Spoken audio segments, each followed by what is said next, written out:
project I started 10 years ago and never finished. I wanted to rebuild the carbon canister and put some fresh charcoal in it.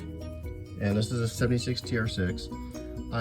It's probably the original canister, I don't know, but the later years I'm told this is smooth with like no labels on it. And I removed it. I spent on and off all weekend trying to get that bottom item to unscrew, to realize that it's basically been heating. It's permanent. It's not a serviceable unit.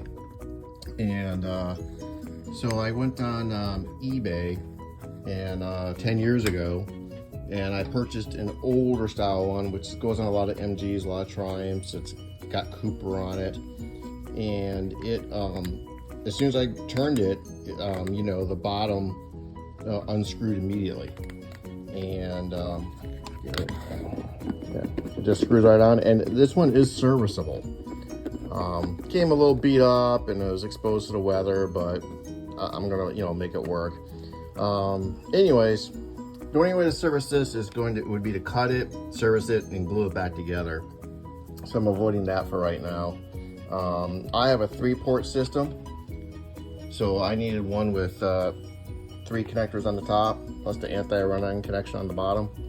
And so this fit my needs. So the previous pictures are pictures I took 10 years ago when I took this thing apart originally. And I am decided to finally put it back together. So I cleaned this up, I polished it, I washed it. You know, it's as good as it's gonna get. Not really any moving parts in it. And I'm gonna reuse the spring, reuse the cup.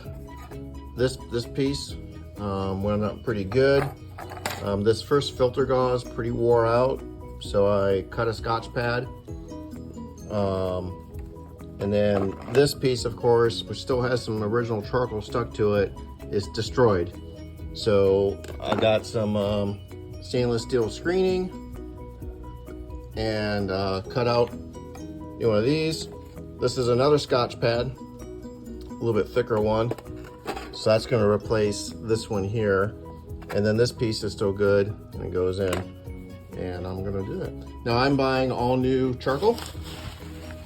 I went with this highest quality grade 4mm pellet charcoal coal, just off of Amazon. You can certainly go down to the local store and pick up some aquarium charcoal if you want.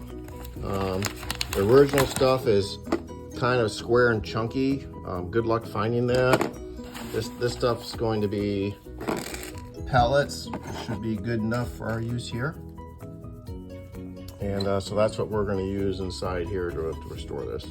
Now, if your charcoal is in good shape, you can restore it. You can figure it out, but basically you're going to wash it and bake it in an oven, or you can take a blowtorch to it to restore it. But I'm just going to replace it because it's a pretty cheap item. And the stuff that was in this container that I got on eBay was in pretty bad shape. First thing I am going to do is I'm going to use a little bit of black RTV, and I'm going to secure the spring and this cup just a little bit, just to hold it in place, because it's easy to fall apart as you're loading this thing in. So I'm just going to do that so this stays in place down there. Also note, because of the pipes on the end, I'm tucking this thing in just something I found in some towels just to keep it still. That's set down there, and this goes kind of cup facing down, a little bit in there. Put it in there, and then I'm gonna let that set up a little bit so it doesn't move around as I'm loading it in. All right, so this is stable in there now, so it won't tip around and move. Next, you're gonna take the stronger grate. It's got the bigger holes, and that's going to sit right on top of that. Then you're going to take your first layer of filter gauze. I'm replacing mine with some Scotch pad material. Put that in there.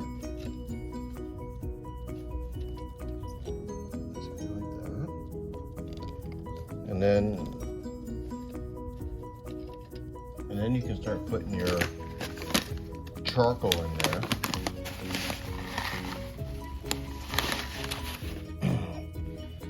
Sorry, I had some video camera issues. I had to reset a little bit, but anyways, this is ready to be loaded up.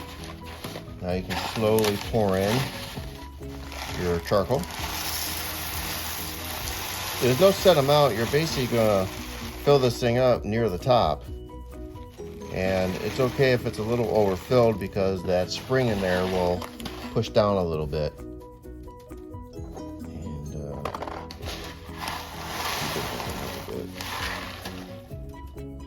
And the screen, the fine mesh screen, then sits on top of the charcoal. You may want to settle it a little bit.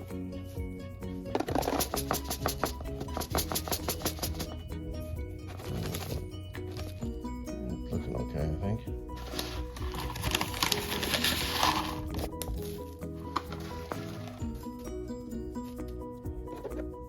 That screen on there, and this thing goes in with the tabs up, and it goes in these little slots here.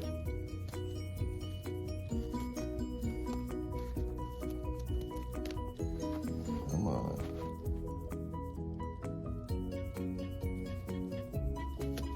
There we go. You'll hear it clip in.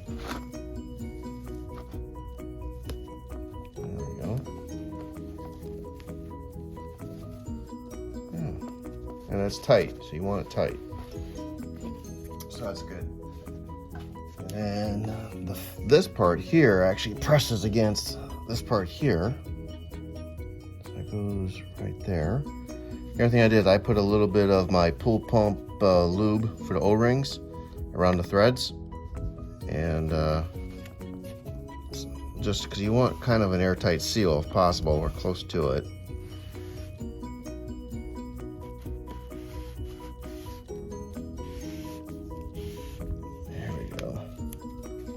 Feels nice. Yeah. And then you get it lined up with this. I'm not going to install it right away, so I'm going to leave all the ports sealed up with some painter's tape. But just you want to get this thing tightened so that it's lined up nice and straight, and you're good to go. And that is one carbon canister rebuilt and done. This is made in England by Cooper.